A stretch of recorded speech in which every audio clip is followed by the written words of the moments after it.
तो जी हाँ, आरबीआई ने आज अपनी पॉलिसी का ऐलान किया और किसी तरह का बदलाव नहीं किया गया। यानी कि साफ तौर पर इसके मायने यही हैं कि ब्याज दरों में कोई बदलाव नहीं हुआ। इसे रेपो रेट को 6.5% पर बरकरार रखा गया है और कुछ आगे के जो तमाम विजन है वो भी रखा गया। आगे का जो रोड मैप है उसे भी सामने लाया गया और इसी की उम्मीद थी। चलिए चर्चा में अपने साथ शामिल करते हैं महेंद्र जाजू साहब को, जो कि सीआईओ हैं fixed income Mirae asset AMC से। महेंद्र जी, बहुत बहुत स्वागत आपका।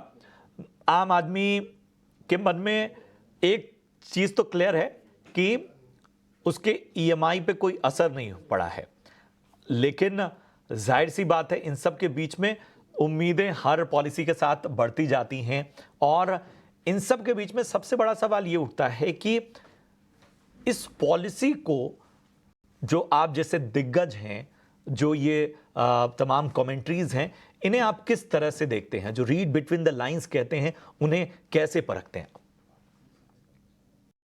रिजर्व बैंक ने जैसा आपने बताया पॉलिसी दरों में कोई बदलाव नहीं किया। सो रिटेल इन्वेस्टर के लिए कुछ मेजर चेंज नहीं होता है। थोड़ी बहुत उम्मीद थी कि यूएस में जो हो रहा है, जिस तरह से फेड ने इंडिकेशन दिया कि अगली पॉलिसी में वो रेट कम करेंगे, अपनी ब्याज दरों को कम करेंगे, उसके हिसाब से अभी तक आरबीआई ने ऐसा कोई संकेत नहीं दिया। उनका पूरा फोकस इन्फ्लेशन पे लगा हुआ है।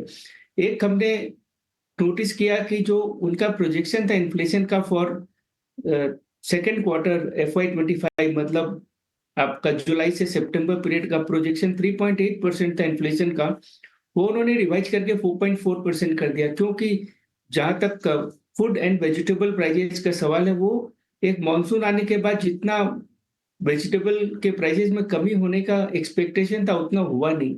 तो थोड़ा सा इन्फ्लेशन को लेके सेटबैक है। और दूसरी चीज है कि यदि, जैसा आरबीआई ने बताया कि यदि फूड प्राइसेस हैं उससे रिलेटेड इन्फ्लेशन यदि परसिस्ट करता है तो थोड़ा सा जनरलाइज्ड हो जाता है। तो वो चाहते हैं कि वोलेटिलिटी शायद हो तो उसको वो एब्जॉर्ब कर सकते हैं, लेकिन वो परसिस्टेंटली यदि लगातार वो इन्फ्लेशन हर महीने के बाद दिखता है तो थोड़ा सा उसको लेके एक शंका बनी रहती है। तो इस कारण से उन्होंने रेट को कम नहीं किया। आगे जाके भी बहुत ज्यादा रेट कम हो गया ऐसा नहीं लगता है, क्योंकि पिछले साल जब फेड रेट बढ़ाते जा रहा था उस समय आरबीआई ने ऑलरेडी रेट नहीं बढ़ाए। तो हमको ये समझना चाहिए कि एक रास्ता हो सकता था कि पिछले साल रिजर्व बैंक और ब्याज दरें बढ़ाता और अब कम करने की पोजीशन में होता, या उन्होंने बढ़ाया ही नहीं भारत की मजबूती को देखते हुए। तो हमको न ऊपर जाते हुए रेट का सामना करना पड़ा और अब हमें उस तो हम एक साल जो एक्स्ट्रा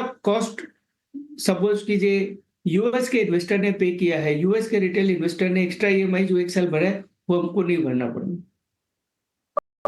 और इस बीच हमारे साथ एक और खास मेहमान जुड़ चुके हैं। मैं परिचय करा देता हूं। हमारे साथ जाने माने इकोनॉमिस्ट मनीष गुप्ता साहब जुड़ चुके हैं। मनीष जी, बहुत बहुत स्वागत आपका। आपने भी तमाम बातों को सुना और पूरे दिन भर में कमोबेश हर बात को डिकोड कर लिया गया। लेकिन मनीष जी, मेरा कंसर्न कह लीजिए या ये समझ लीजिए कि ये एक तरह की बेचैनी जो आम व्यक्ति के मन में रहती है कि ठीक है, ईएमआई बढ़ेगी नहीं, ठीक है, ईएमआई घटेगी भी नहीं। ईएमआई बढ़ेगी नहीं, ठीक है, राहत की बात है। ईएमआई घटेगी नहीं, ये इकोनॉमी के लिए थोड़ा सा बेचैनी वाली बात ये होती है कि इसका मतलब है कि जिस तरह की डिमांड हम चाहते हैं, खासतौर पे अगर हम लोन्स और बाकी चीज़ों की बात करें, अपने फाइनेंशियल इंस्टीट्यूशंस की मजबूती की बात करें, तो वहाँ एक तरह की आपको कह सकते हैं कि एक एक एक एक उदासीनपना नजर आएगा। और ये एक थोड़ा सा एक लंबे समय तक, क्योंकि 9वीं बार है जब इस तरह का है, इकोनॉमी के बाकी लक्ष्यों को देखते हुए ये स्टेप जरूरी था। लेकिन ओवरऑल अगर आप इसे देखते हैं कि अगर इस लिहाज से देखें कि डिमांड को भी तो डेंट लगेगा। देखिए, इसको हम दूसरे एंगल से सोचें। आज जो भी व्यक्ति होम लोन लेता है, चाहे होम लोन ले या मतलब लोन लेता है, होम लोन ले, कार लोन ले, पर्सनल लोन ले, सबका कंसर्न सिर्फ ये होता है कि कहीं इससे ज्यादा तो ईएमआई नहीं देनी पड़ेगी। यानी वो ये बजट बनाता है, जितनी महंगाई बढ़ रही है उस हिसाब से मेरा इंक्रीमेंट हो रहा है।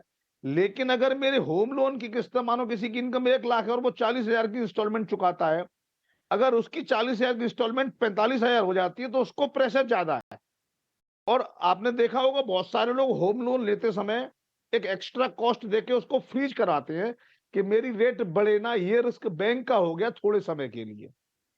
बैंक के ईएमआई के रेट घट जाएंगे, ये उम्मीद मेरे हिसाब से शायद ही कोई व्यक्ति करता होगा।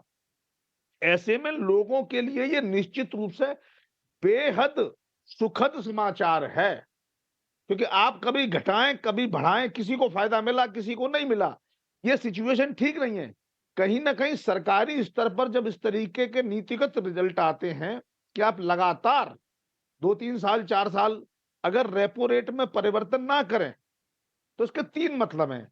एक तो मतलब यह है कि बैंकों के जो शेयर हैं वो नॉर्मल ग्रोथ चलते हैं, इस रेपो रेट की वजह से प्लस माइनस नहीं होता है, तो बैंकों के शेयरों में जो ग्रोथ निकल के आती है वो रीजनेबल होती है, इसका कोई इंपैक्ट नहीं होता है। दूसरा, जो लोन लेने वाले कस्टमर हैं को ये पता है रेट में ज्यादा चेंज नहीं होता है, इसलिए हमें रिलैक्स रहने की जरूरत है, तो लोगों का ज्यादा बिजनेस है। देखिए, लोग ये सोच के इनकम नहीं कमाते हैं हमें टैक्स ज्यादा देना पड़ेगा कम देना पड़ेगा, लोग ये सोचते हैं अगर जो है बस वही चलता रहे लंबे समय तक तो ये बढ़िया स्थिति है। तो ऐसे में कहीं ना कहीं रेपो रेट में चेंज ना करके आरबीआई जनता को, क्या बैंकों को ये मैसेज दे रही है कि भाई जो आपके अरेंजमेंट है आप चलाते रहो, लेते रहो, लोन लेते रहो, कोई प्रॉब्लम नहीं, हम लोन देते रहेंगे।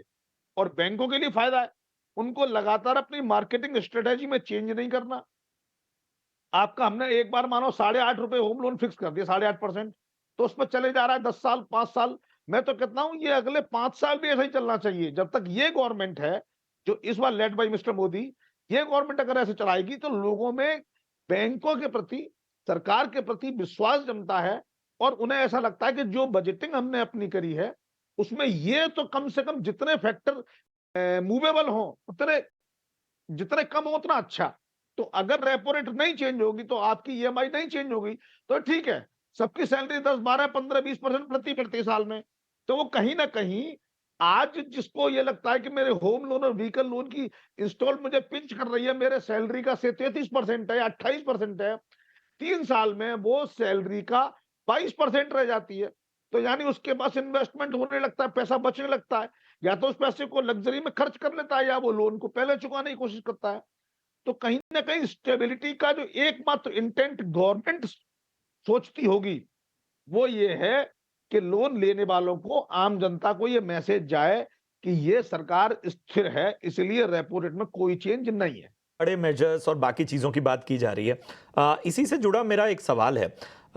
एक जो बात आरबीआई गवर्नर ने मनीष जी बोली कि जो बैंकों में डिपॉजिट की धीमी बढ़ोतरी है वो थोड़ा कंसर्न का विषय है, और जाहिर सी बात है आप बेहतर तरीके से समझ रहे होंगे कि जो डिपॉजिट है और क्रेडिट का जो फर्क है और जो डेटा है वो जाहिर सी बात है आरबीआई को बेचैन कर रहा है इस मामले में।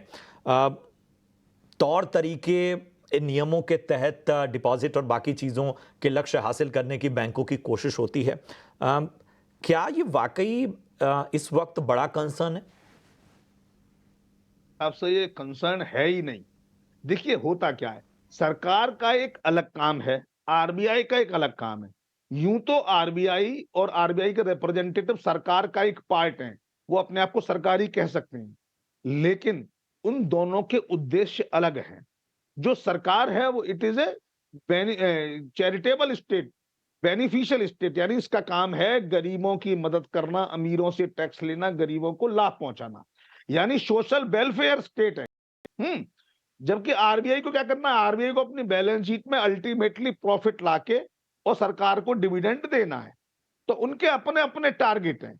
क्योंकि सरकार अपने सोशल वेलफेयर स्टेट होने की वजह से आरबीआई की डिसीजन मेकिंग में अपना इंटरफेरेंस रखती होगी, डायरेक्टली और इनडायरेक्टली। तो शक्तिकांत दास जी का ये कहना तो ठीक है कि भाई इससे उनको कम है, प्रॉब्लम है, बैंकों में डिपॉजिट नहीं आ रहे हैं, पर वो चाहते ही कहाँ है? आज कौन बैंक चाहता है, आरबीआई को हम बाद में डिस्कस करेंगे, आज मैं किसी भी एक बैंक का नाम लूं, चाहे SBI, PNB, yes bank, HDFC, ये बैंक नहीं चाहते कि हमारे पास पैसा डिपॉजिट ज्यादा आए। ये कहते हैं जितना डिपॉजिट आए उससे ज्यादा बाहर लोन जाए, क्योंकि इनका जो बिजनेस है, इनके जो इनकम का सोर्स है वो क्या है कि डिपॉजिट में अगर वो दे रहे हैं 5 और लोन में ले रहे हैं 9, तो यानी ये 4% का जो गैप है, यही इनका सारा प्रॉफिट है। इसी से इनका मार्केट है, इसी से इनकी तो जानी शायद है, इसी से इनका शेयर ऊपर चढ़ना है। इससे आसान एक्सप्लेनेशन नहीं हो सकता था मनीष जी। बहुत ही शानदार आपने तरीके से हर पहलू को सामने रखा और शायद ये व्यवहारिक जो ज्ञान होता है वो बहुत ज़रूरी होता है। एक आखिरी सवाल जाजू साहब, मैं आपके पास आना चाहूँगा। अब निवेश की रणनीति खास तौर पे जब आमतौर पे पॉलिसीज का अनाउंसमेंट होता है तो निवेश की रणनीति को एक तरह से रिव्यू करने की आवश्यकता पड़ जाती है। अब डेट फंड्स में जो निवेश की रणनीति है वो क्या रखी जाए? देखिए, जो हमारा नेट अनुमान है कि हम रेट कट से और नजदीक पहुंच गए। तो पहले समझो रेट कट 6 महीने बाद होने वाली थी, अब शायद 3 महीने बाद होगी। हमारे देश में इन्फ्लेशन का थोड़ा सा चैलेंज है, because for example last year US में इन्फ्लेशन 6% था, अभी वहां 3% हो गया है। हमारे यहाँ लास्ट ईयर भी इन्फ्लेशन 5% था, अभी भी 5% है। तो आरबीआई के पास ब्याज दरें घटाने का जो स्पेस है वो बहुत ही नैरो है। तो इवन इफ यदि यूएस में 100 या 200 बेसिस पॉइंट्स भी रेट कट होती है, हमको लगता है भारत में 25 से 50 बेसिस मैक्सिमम रेट कट हो पाएंगे। तो उसका आपको मैक्सिमम एडवांटेज उठाना है और वो समय नजदीक आ रहा है। तो अभी टाइम है डेट फंड में निवेश करने का, और उसमें भी चूंकि लॉन्ग एंड पे बहुत ज्यादा स्कोप नहीं है और काफी कुछ मार्केट ने प्राइसिंग कर लिया है, लेकिन हमारे अभी सिस्टम में लिक्विडिटी पिछले कुछ महीनों तक टाइट थी। आपने बैंक्स के डिपॉजिट जो एक्विजिशन हो रहा है उसकी ग्रोथ बहुत स्लो है, तो उसको लेके बैंक्स को भी हायर रेट ऑफ डिपॉजिट देने पड़ेंगे। तो शॉर्ट टर्म रेट जो है वो बहुत ऊपर है। तो मुझे लगता है कोई भी 1 से 3 साल या 5 साल के ड्यूरेशन वाले फंड में आज यदि कोई निवेशक आता है तो उसको काफी अच्छा एक अनुमान है कि रिजल्ट आना चाहिए। हालांकि हर इन्वेस्टर की अपनी अपनी रिस्क प्रोफाइल होती है तो उन्हें वो देखना चाहिए, लेकिन हमें लगता है कि जो 2 to 5 ईयर सेगमेंट है वो अभी बहुत ही अच्छा अवसर दे रहे हैं लोगों को इन्वेस्ट करने के लिए। चलिए, तो ये एक कह सकते हैं 360 डिग्री विश्लेषण आपके निवेश और इसके साथ ही इकोनॉमी के मोर्चे पर आखिर किस तरह के कंसर्न्स हैं, कहाँ ध्यान रखने की आवश्यकता है और ये जो कदम है सरकार का, ये किस तरह से भारत की अर्थव्यवस्था की मजबूती के लिए बेहतर है, उन सभी को हमने बेहतर तरीके से विश्लेषण किया अपने दोनों एक्सपर्ट्स के जरिए से।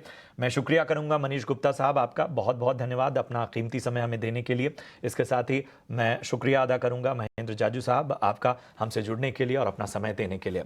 चलिए, इसी के साथ वक्त हो गया एक छोटे से ब्रेक का। ब्रेक के उस पार जब लौटेंगे तो आपके सवालों को शामिल करेंगे आपकी निवेश यात्रा में, हम एक गाइड की तरह जैसा बार बार कहते हैं। तो बने रहिए हमारे साथ।